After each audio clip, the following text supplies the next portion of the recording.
যাত্রীবাহী অটো নিয়ন্ত্রণ হারিয়ে দুর্ঘটনার কবলে পড়ে আহত ৩। ঘটনা সিপাহীজলা অভয়ারণ্য প্রধান ফটক সংলগ্ন এলাকায়। আহতরা হল রাজেন্দ্র রিয়াং, তনু রিয়াং এবং সুচিত্রা রিয়াং। জানা গেছে, তনু রিয়াং এবং সুচিত্রা রিয়াং করবুক থেকে রাজেন্দ্র রিয়াংয়ের অটোতে করে টাকারজলার উদ্দেশ্যে রওনা দিয়েছিল। সিপাহীজলা অভয়ারণ্যের মূল ফটক সংলগ্ন এলাকায় পৌঁছতেই অটো গাড়িটি নিয়ন্ত্রণ হারিয়ে রাস্তার পাশে গিয়ে পড়ে। এতে গুরুতর আহত হয় অটো চালক সহ গাড়িতে থাকা মোট ৩ জন। পরে প্রত্যক্ষদর্শীরা আহতদের উদ্ধার করে খবর পাঠায় বিশালগড় অগ্নি নির্বাপক দপ্তরে। খবর পেয়ে ঘটনাস্থল থেকে আহতদের উদ্ধার করে বিশালগড় মহকুমা হাসপাতালে নিয়ে যায় অগ্নি নির্বাপক দপ্তরের কর্মীরা। আমরা ফায়ার সার্ভিসে রানিং বলাইছে যে কাকু বিশাল ডামলা বসে আমি একটা অ্যাক্সিডেন্ট হয়েছে।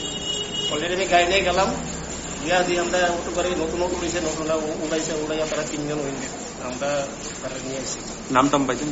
নাম পাইছি, একজন হচ্ছে সুচিত্রা রিয়াং, একজন নাম হয়েছে রাজেন্দ্র রিয়াং, আচ্ছা চিরু রিয়াং। কোন জায়গায় হয়েছে ঘটনাটা? বাঙালিয়া ডামলা।